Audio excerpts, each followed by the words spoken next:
صرف ایک تھپکی۔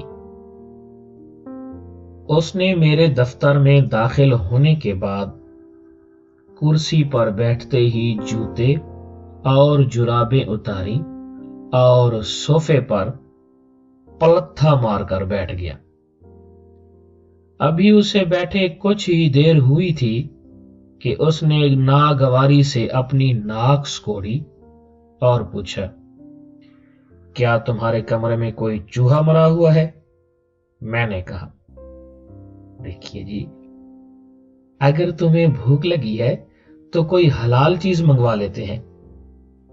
اس پر اس نے لا حول ولا پڑھی اور بولا، شدید بدبو سے دماغ پھٹا جا رہا ہے، اگر تمہارے پاس کوئی فریشر ہے تو پلیز اسپرے کرو، میرا یہاں بیٹھنا مشکل ہو رہا ہے۔ میں اپنی نشست سے اٹھا، دفتر سے مولک چھوٹے سے کچن میں گیا، وہاں سے چمٹا اٹھایا اور چمٹے سے اس کی جرابیں پکڑ کر کھڑکی کے باہر پھینک دی، اور اس کے ساتھ ہی بدبو ختم ہو گئی۔ میں نے چائے منگوائی۔ اس نے میرے آفس بوائے کو مخاطب کیا اور کہا، یہ کپ دیکھ رہے ہو؟ کبھی صاف بھی کر لیا کرو۔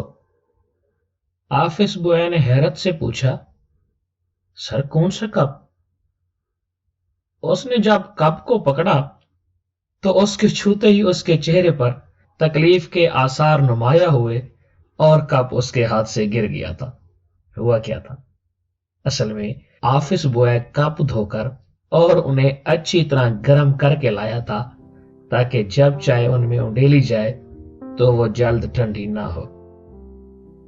میں نے اسے جب یہ بتایا تو حسب توقع مجھے اس کے چہرے پر ندامت کی کوئی جھلک نظر نہ آئی۔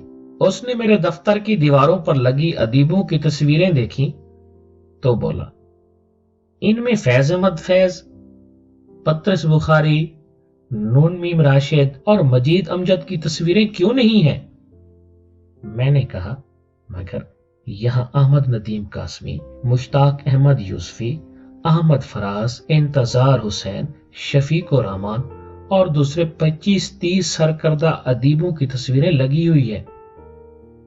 وہ بولا، مگر وہ تصویریں کیوں نہیں ہیں جن کی میں نے نشاندہی کی ہے؟ میں نے عرض کی، یہاں ان ادیبوں کی تصویریں آویزیں ہیں جن کی تازہ تخلیق کے ساتھ ان کا تصویری پوسٹر میں نے معاصر میں شائع کیا تھا۔ وہ بولا، ٹھیک ہے، مگر پھر تم نے اقبال کی تصویر کیوں لگائی ہے؟ کیا تم نے ان سے بھی ان کی کوئی تازہ تخلیق حاصل کی تھی؟ یہ حملہ براہ راست میری عمر کے حوالے سے تھا۔ مجھ پر بزرگی کی کوئی تہمت لگائی جا رہی تھی، مگر میں خاموش رہا کہ اس کے تنقید کے شوق کی کچھ تسکین ہو۔ اس نے اس مرتبہ کمرے پر ایک تنقیدی نظر ڈالی اور کہا، یہاں روشنی بہت کم ہے، ایک تو تمہیں یہاں زیادہ پاور کے بلب لگانے چاہیے اور دوسرے کھڑکی کھلی رکھنی چاہیے۔ میں اپنی نشست سے اٹھا، اس کے پاس گیا۔ اس نے اپنی 12 نمبر کی اینک اتار کر سائڈ ٹیبل پر رکھی ہوئی تھی۔ میں نے یہ اینک اسے تھمائی اور کہا، اب دیکھو، تمہیں کمرہ بھی روشن نظر آئے گا اور کھڑکی بھی کھلی دکھائی دے گی۔ میرا خیال تھا کہ اس صورتحال کے نتیجے میں وہ کچھ جھیپ جائے گا، مگر وہ تو پوری طرح پر اعتماد نظر آ رہا تھا۔ اس نے کمرے میں دھرے صوفوں کی طرف اشارہ کیا اور پوچھا، تم نے یہ صوفے کتنے میں خریدے ہیں؟ میں نے کہا، جب خریدے تھے اس وقت ان کی مارکیٹ پرائس 25,000 روپے تھی۔ یہ زیادہ سے زیادہ 20,000 کے ہونے چاہیے۔ میں نے کہا، دکاندار دوست تھا، ویسے بھی وہ پرانا سٹاک نکالنا چاہتا تھا۔ اس نے مارکیٹ پرائس کے برعکس 15,000 میں یہ صوفے مجھے دیے تھے۔ وہ سن کر شرمسار نہیں ہوا، بلکہ بولا، 15,000 کے بھی مہنگے ہیں۔ اب میرے صبر کا پیمانہ لبریز ہو رہا تھا۔ میں نے اسے مخاطب کیا اور کہا، تم نے اپنی ناک دیکھی ہے؟ اس نے گھبرا کر اپنی ناک پر ہاتھ مارا اور بولا، کیا ہوا اسے؟ میں نے کہا، کچھ نہیں ہوا۔ مگر یہ ناک نہیں، شرمناک ہے۔ اتنی چھوٹی ہے کہ لگتا ہے کہ تم نے کئی دفعہ کٹوائی ہے۔ اس دفعہ وہ پریشان سا نظر آیا، بیشتر اس کے کہ وہ اس خطرناک حملے سے سنبھلتا۔ میں نے اس کی آنکھوں کو نشانہ بناتے ہوئے کہا، یہ تمہاری آنکھیں ہیں کہ کول ڈوڈے؟ پتہ کرو کہ لیور ٹرانسپلانٹیشن اور کڈنی ٹرانسپلانٹیشن کی طرح کہیں آئی ٹرانسپلانٹیشن ہو رہی ہو تو میرے بھائی تم بھی انسانی آنکھیں لگوا لو۔ میں نے محسوس کیا کہ اس کے حوصلے پست ہو رہے ہیں، چنانچہ میں اور بھی شیر ہو گیا۔ میں نے کہا، ارے بھائی، یہ تمہاری ٹانگیں اتنی پتلی کیوں ہیں؟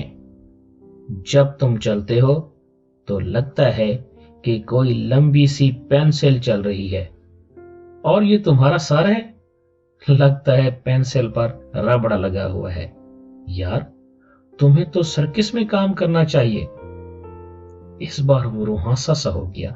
مجھے لگا اس نے ہتھیار پھینک دیے ہیں۔ میرا اندازہ صحیح تھا۔ وہ بولا، کیا میں واقعی اتنا بدصورت ہوں؟ مجھے خدشہ ہوا کہ وہ ابھی رو پڑے گا۔ تب میں نے اسے مخاطب کیا اور ملامت سے کہا، ایسی کوئی بات نہیں، تم ایک نارمل خد و خال کے انسان ہو، بلکہ تم میں کئی ایسی خوبیاں ہیں جن کی تعریف کی جا سکتی ہے۔ یہ سن کر اس کا چہرہ کھل اٹھا۔ اس نے کہا، پر تم نے میری شخصیت کے صرف منفی پہلو کیوں بیان کیے ہیں؟ روشن پہلوؤں کا ذکر کیوں نہیں کیا؟ میں نے جواب دیا، جو بات میں تمہیں سمجھانا چاہتا تھا وہ تم نے خود کہہ دی ہے۔ تم جب سے میرے دفتر میں آئے ہو اسے مسلسل منفی انداز میں دیکھ رہے ہو، اور یہ بھی بھول رہے ہو کہ جن خرابیوں کی تم نشاندہی کر رہے ہو وہ خرابیاں دراصل تم میں ہیں۔ نمبر 1، بو کمرے سے نہیں تمہاری جرابوں سے آ رہی تھی۔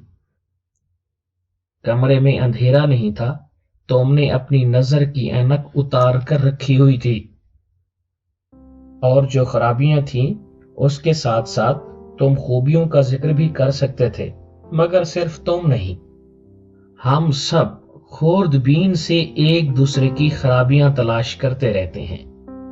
ہم کبھی ایک دوسرے کو تھپکی نہیں دیتے، چنانچہ ہم سب اداس رہتے ہیں، تھکے تھکے سے نظر آتے ہیں، حالانکہ صرف ایک تھپکی تھکے ہوئے معاشرے کو تازہ دم کر سکتی ہے۔